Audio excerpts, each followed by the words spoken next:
Hi, John Velie, CEO of OnlineVisas, here with another episode of Immigration Solutions during the coronavirus. Hey, hope everybody's doing well today. Hope my friends are okay out there. It is a brilliant bluebird day in Norman, Oklahoma. Just a gorgeous day, headed for a gorgeous week, a fantastic weekend ahead of us weather-wise, which is not always the norm here this time of year in Oklahoma. We are the natural disaster capital of the universe, and it's tornado season. So we had some scares yesterday, some tornadoes, I think, may have hit the state someplace. But, you know, it's kind of funny. We're not a big place, population-wise or geographically, really. It takes about 3 hours from central Oklahoma to get to the other side, right? So about 6 hours across the state. So I guess that's not small. About 5 hours up and down. It's a sort of a rectangle with the panhandle at the end of it. But, you know, so if the tornadoes aren't, hey, Tom Kindly, good to see you out there. If the tornadoes aren't hitting directly at us, you know, we're not even afraid. It's a weird thing. And people that aren't from here don't get it. But I had a friend of mine saying, hey, I saw some tornadoes went through yesterday. And I'm like, man, I didn't even hear. And then I looked online and there was a, weather tracking to the town south of us. You know, the town south of us, only about 10 miles.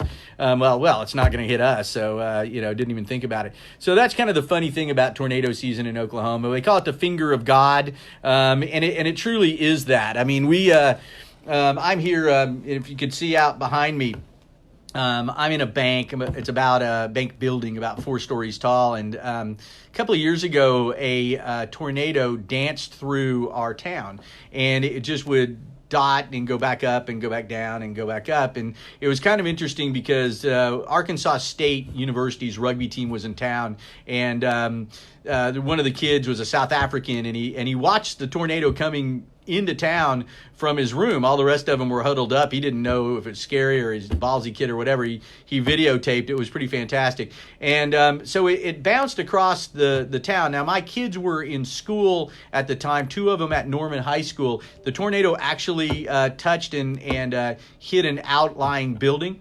which is within, sight of my office.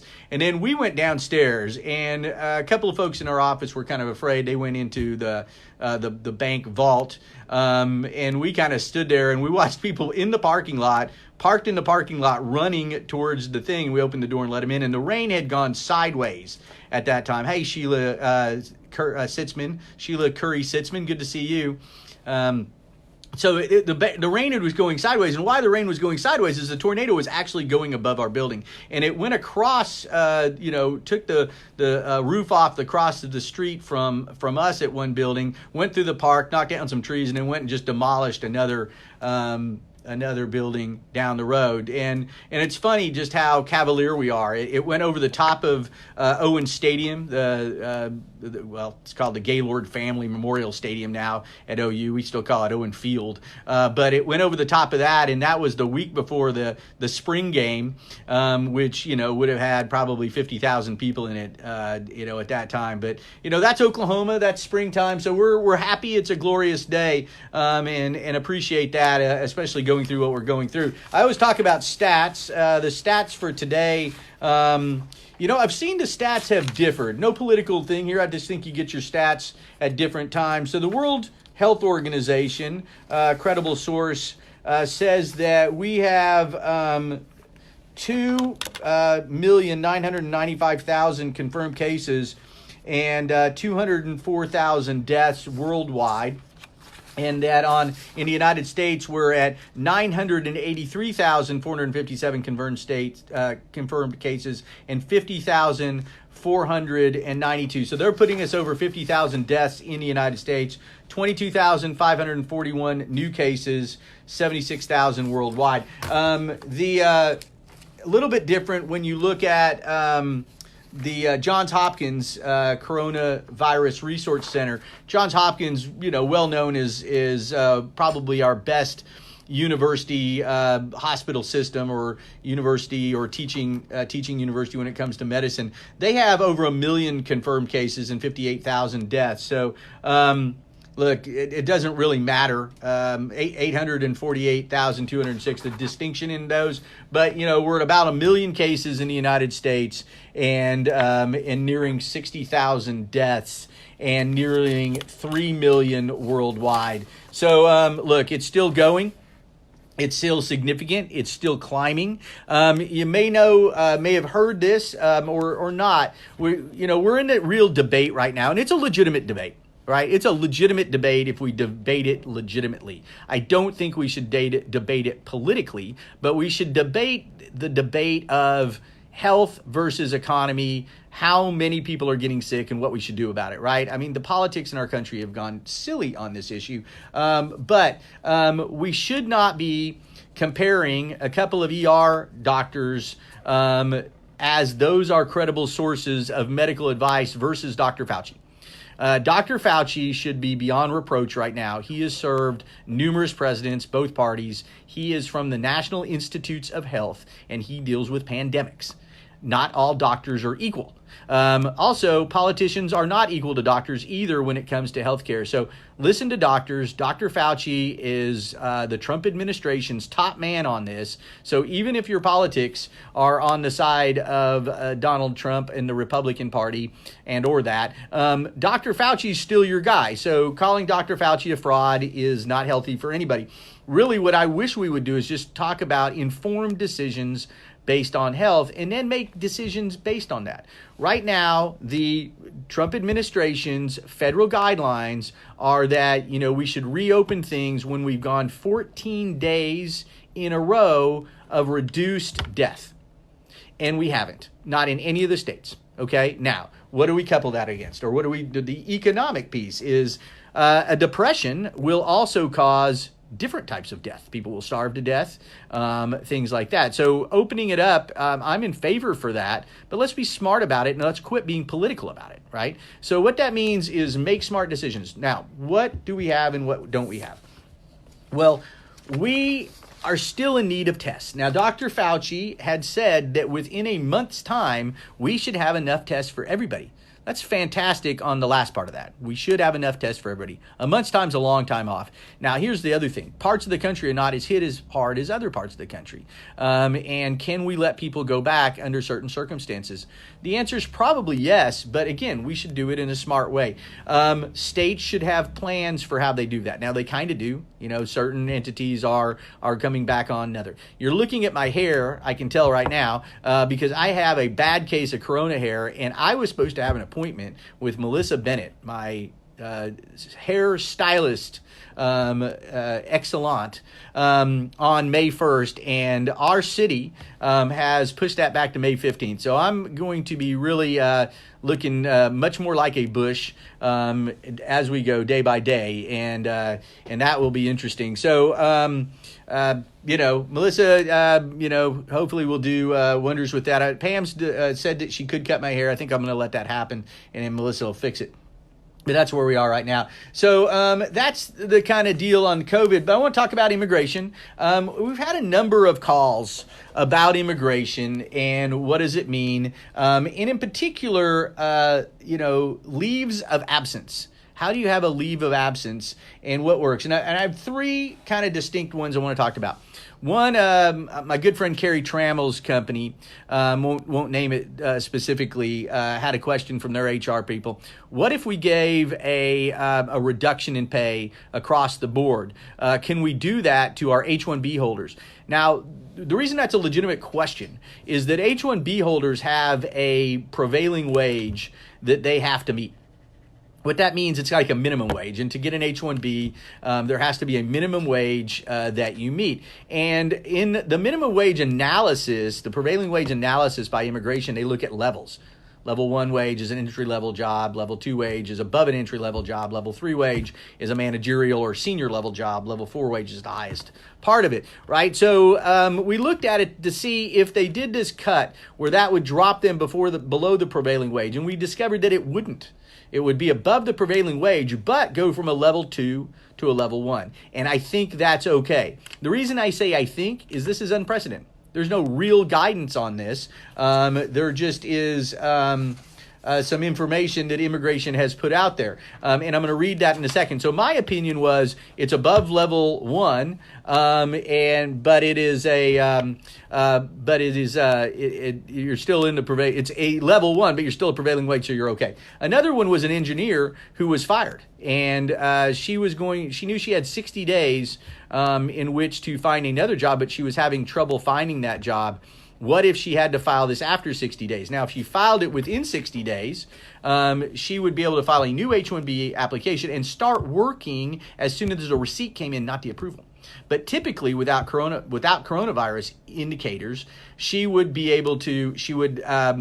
out of status. Well, now, if she wasn't out of status 180 days, she'd still be able to get the visa. She wouldn't be barred. That's the barring time.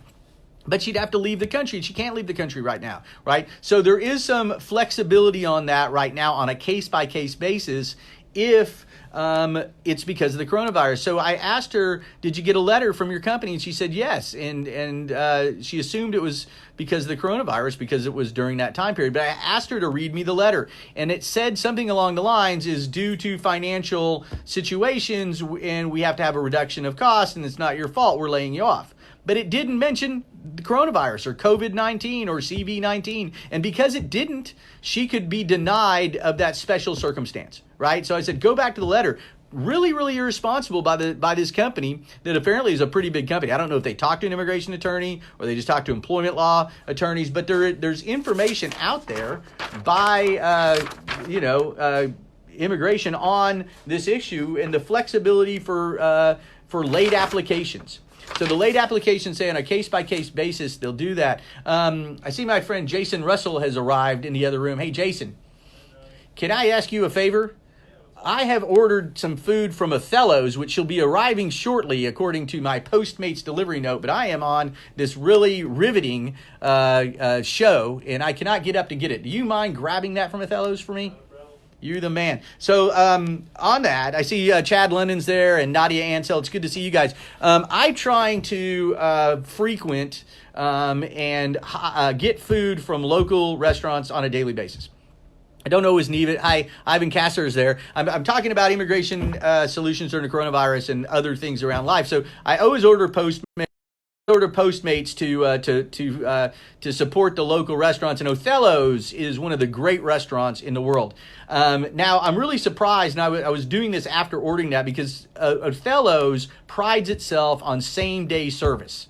Which is really good in some industries, but as a restaurant, usually not all that impressive same-day service, right? And, and I don't think it's that true when you get near midnight with them because they are notoriously nonchalant, and they make it even part of their guarantee at this point. But I love those guys, and I've ordered the linguine with clam sauce, extra spicy, and it's fantastic there. But I'm really missing Joel the crooner, who sings there. I'm missing Calvin that comes in and sells paper. I'm missing sports conversations with Al Eschbach, and just my good friends and going there, and Jen, who owns the place, B, who's the greatest bartender ever, and I really miss those guys and going in. It's really, Othello's is one of the great sits in Norman. It is the greatest scene there is. But we're supporting them, getting some food. My man Jason Russell is going to man the door for me, and looks like Postmates is here bringing it up. So that's good stuff. So I wanted to talk about a couple other things besides that. So if you have any questions on whether or not you're impacted, whether you can get unemployment insurance, which you can on a case-by-case basis, if you're on a visa, if it's because of coronavirus, right? If you're furloughed because of the coronavirus, that can come in. But here's another question we had before I get to the other stuff is, besides, laying somebody off or reducing price, I should say, what about just a leave of absence? What about an unpaid leave of absence with the H-1B?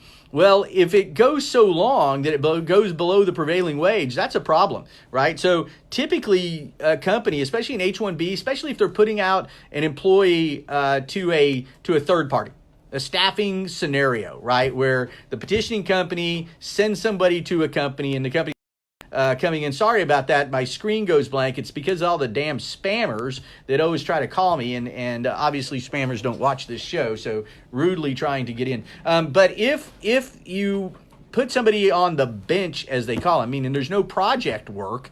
We're all having a slow in business.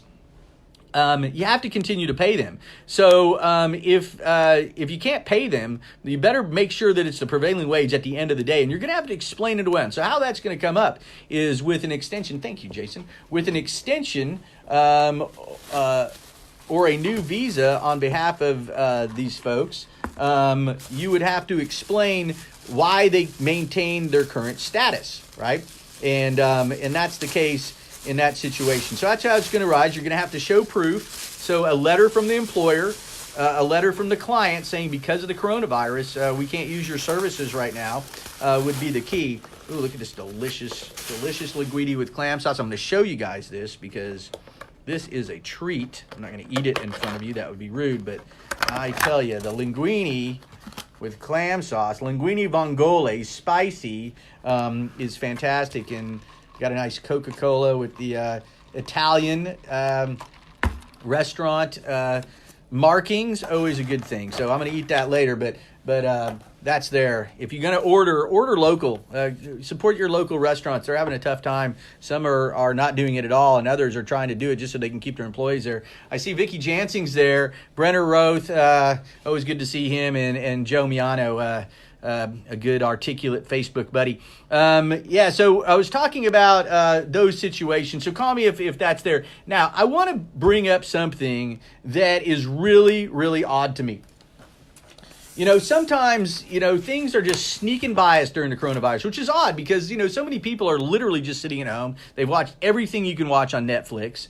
There's nothing new left. Some of us are watching the really excellent Michael Jordan documentary, I should say Chicago Bulls documentary on ESPN called Last Dance. Can't wait for the next show of that. But what came up in the news the other day is that the Pentagon, the U.S. military, has confirmed there are UFOs, right? Like our whole life, all the shows, Lost in, Close Encounters of the Third Kind, calling me all the time, just calling me.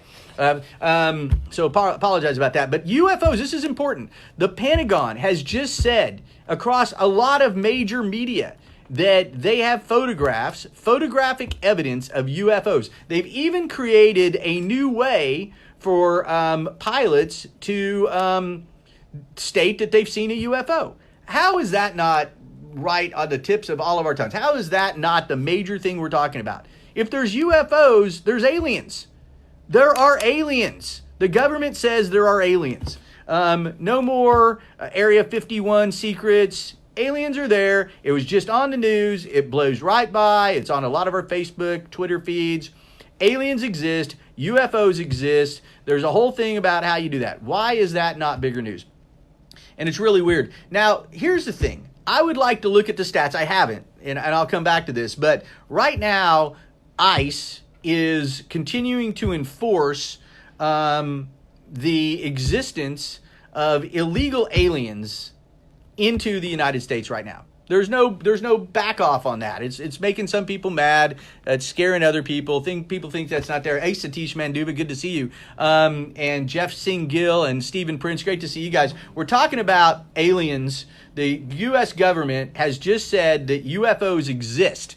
The Pentagon put that out. They've confirmed a report that was made earlier, but they said, yeah, these are UFOs, and this is what we do about it. So ICE is still enforcing people being illegal immigrants. But what I'm really wondering about, how many aliens has Space Force captured, right? I mean, what if this is, they're going to bring another pandemic? I mean, these aliens might bring space diseases in here, and it's going to be this thing all over again, right? And so why are we just focusing on people from other parts of Earth coming into our country and throwing them out or hurting them up and having them catch the coronavirus at an alarming rate, while Space Force has just been employed, has been doing nothing else, and now when we have Space Force, UFOs are showing up and we're saying they're there? I don't know. I think we need to get to the bottom of that. I'd like to see some statistics. Another thing that I saw was a headline, Kim Jung Un dead. All right. So how do we unpack that? There's one thing I want to ask that could be scarier than aliens is it that Kim Jong Un is dead, or is Kim Jong undead? If it's Kim Jong's undead, now we have zombies and we have aliens. And that's with the pandemic. I mean, it's all this stuff coming at the same time. Tornadoes, earthquakes, typhoons, it's all hitting us.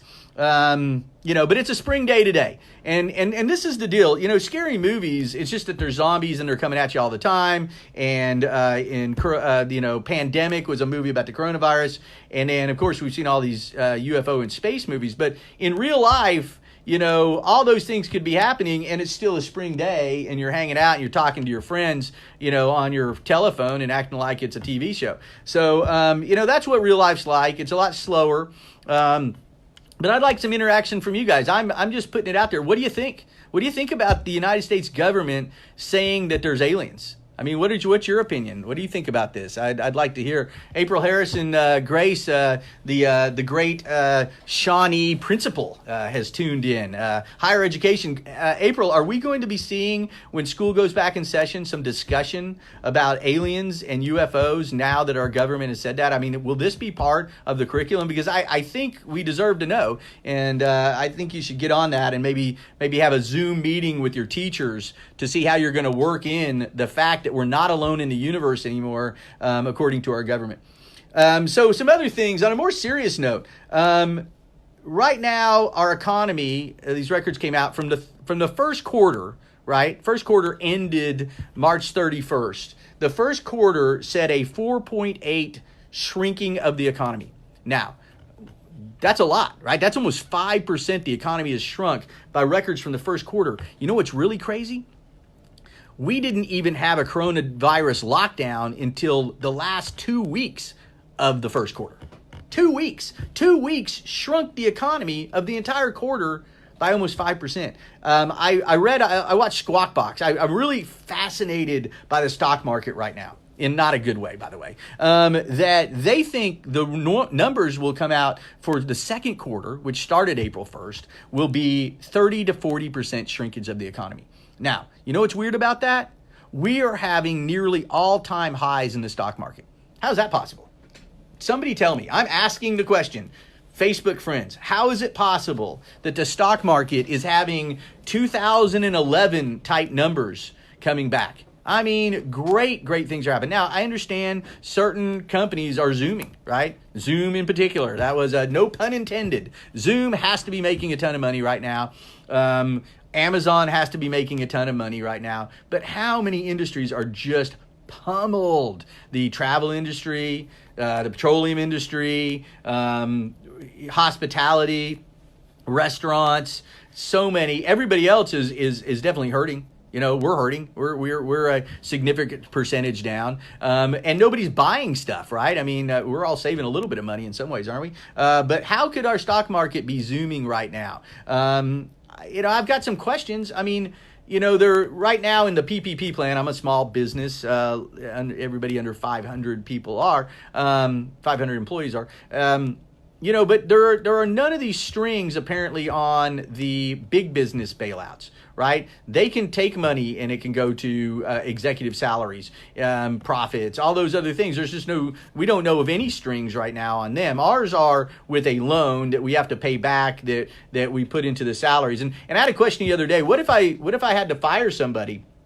Do I have to hire that specific person back under the PPP? And I looked into that, and the answer is no. You don't have to hire that exact person back. You can hire somebody into that position. So there's some time that people are going to get more money in unemployment than they may have gotten from their salary. They're going to say no. So they're not going to punish the workers on that. And that's good. I see Paul Medro Good is out there. Good to see you, Paul, and that sort of deal. So we're talking about some things in that sort of scenario. What I want to talk about besides that, and look, I'm on the sidelines, right? I mean, I think this would be a horrible time to invest in the stock market because it's too high and it's artificially high. When we see what's happened in the second quarter, that's when it's going to dump. So if you've got enough money to invest in the stock market, and I'm not a stockbroker, talk to a stockbroker. That's what I'm going to say. Talk to a stockbroker about this. But I'm going to ask a stockbroker, is this the best timing ever to time an investment into the stock market, that it's so high, right? Right now, and we know that the second quarter numbers are going to come out. When do the second numbers come in? And when we see that crater, is that the time to stick it in? Or are really good investors smarter than that?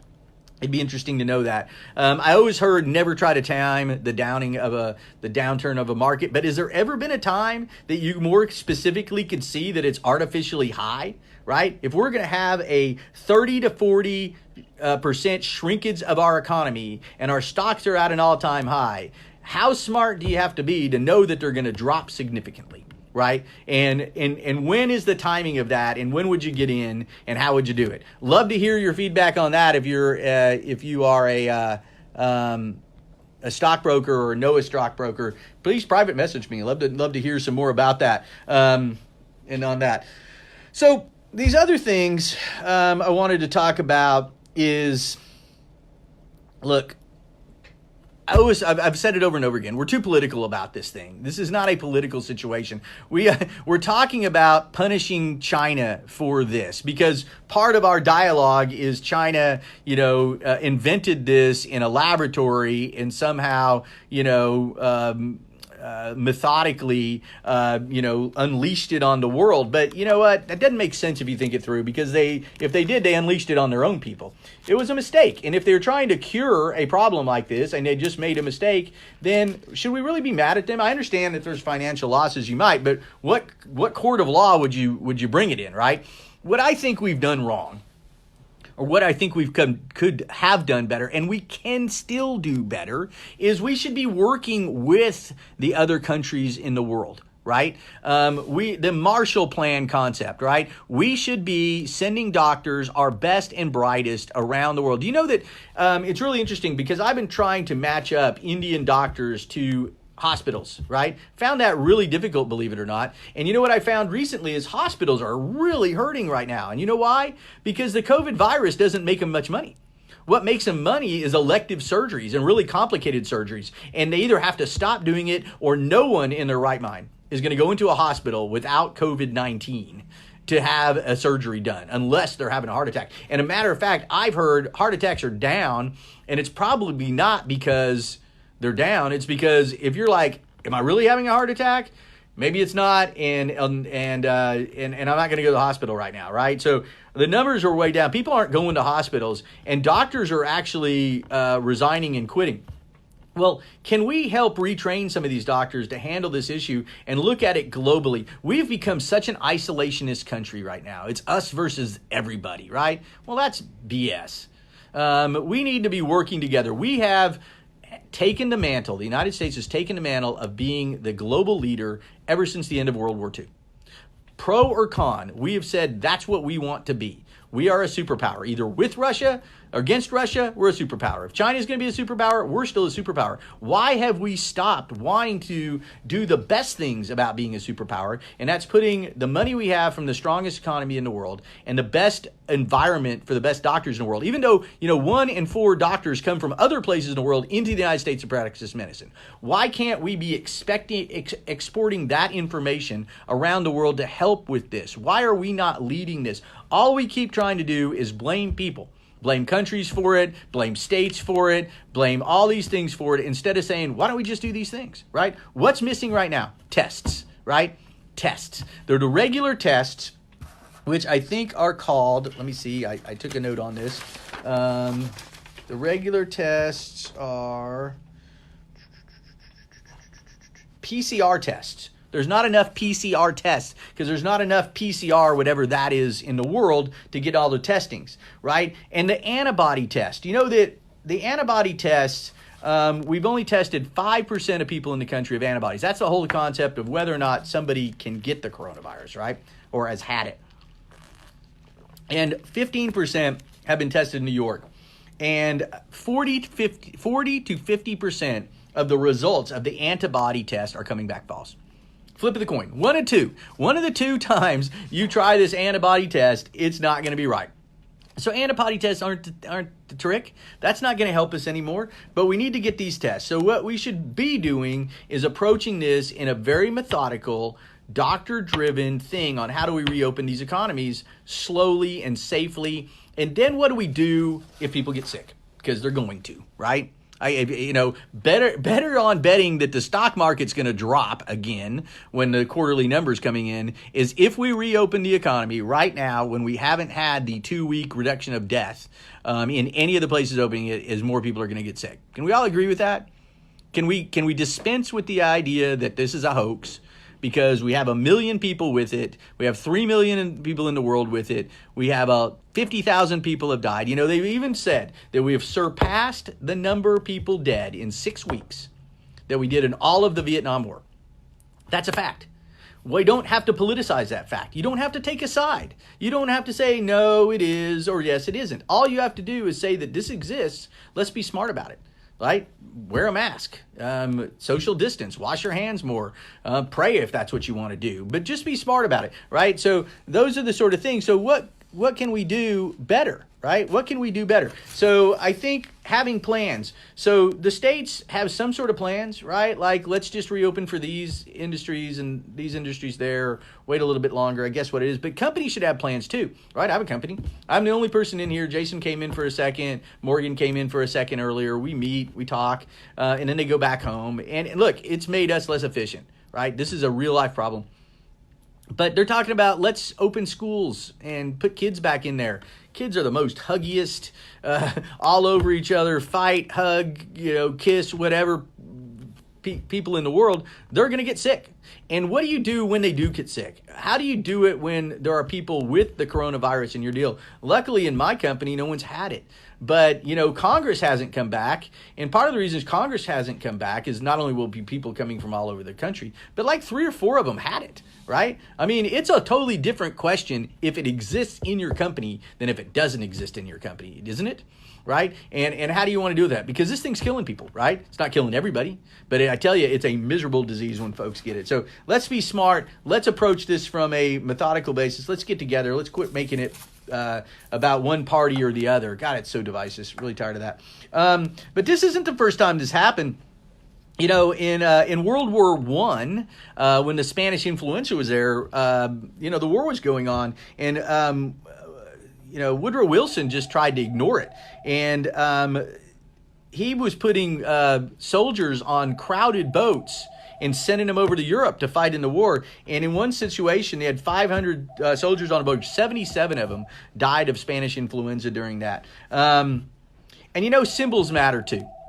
Symbols matter too. Our vice president went to the Mayo Clinic, and there was a photograph of 10 people, and he's the only guy without a mask. Tell us. Sorry, another interrupted phone call. What's the symbol there, right? I mean, who does it hurt that the vice president who's in charge of the discussion about the coronavirus has a mask on? Does that make him weak? Does that mean that it's not, or is that some symbol that, I have to be here because, the press is making me, or whatever the hell these theories are, other than this is what's happening and let's deal with it, that the vice president who's in charge of, the speaking about the coronavirus for the administration is not wearing a mask when it is a rule in the Mayo Hospital that you have to have the mask on.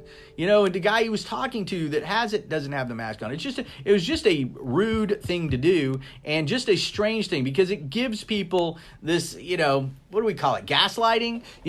This whole concept that people are saying A, but they mean B, that's happening in our country right now. Why not just say A, because A is what you mean? What is that? A nod that, we got to go along with this thing that the coronavirus is out there, but we really don't think it is. So we're not going to wear the mask. Nope, not going to do it. It's not really here. That's wink, wink, wink. Not here. Coronavirus. Look, no mask. I mean, that's just weird. That, ESPN used to that. Come on, man. That's a come on, man. To the vice president. Wear the mask when you're at a hospital, man. Come on. So just give it to us straight. Develop a plan. Stop with the signals. Tell us what we need to do. Right now is an opportunity for our presidential, administration to be taking a lead over something that they can just tell us what we already need to know what to do. That's all they got to do. They don't have to. There's no debate here. There's no debate whether there's a coronavirus. It's just how should we handle it, right? Yes, we know the economy needs to reopen. Hand up. I agree. My company hurts because of it. Thank you for a very small loan that I got that is really 1 month of expenses. And, who knows whether we're going to be profitable or not, right? No stimulus check here. But, we got to do what we got to do. Just shoot straight. That's what I'm saying. One man's opinion. Anyway, those are the things. To recap, UFOs are real. The coronavirus is real. Immigration is dealing with whether or not you receive benefits and furloughs on a case-by-case basis. Make sure you paper everything up. Love you all. It's great to see my friends out there. Take care. Have a wonderful day. See you tomorrow.